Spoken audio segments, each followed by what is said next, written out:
in our projection, domestic subject to the recovery plan, we are quite positive that the restart will start somewhere in Q4, and we will still get back to the pre-pandemic level for domestic roughly by end of 2022 if the situation improve as the current projection.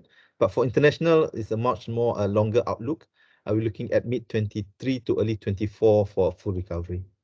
The most pressing challenge for an airline like us, as what Captain Chester rightly put, is of course when the market restart, how ready is the team to be able to meet the rebound, right? So it comes from the aircraft serviceability.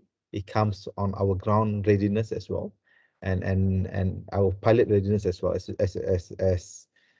you might have known, comparing to 2019, the airline on average has been only operating roughly about 30% of the network since the pandemic, right, compared to 2019.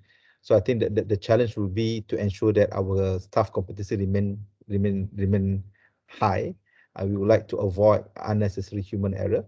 So for us, we have been looking at this risk quite closely and mitigating, including a more robust risk check, for instance, a more robust monitoring of individuals' state of mind, as what Captain Chester mentioned.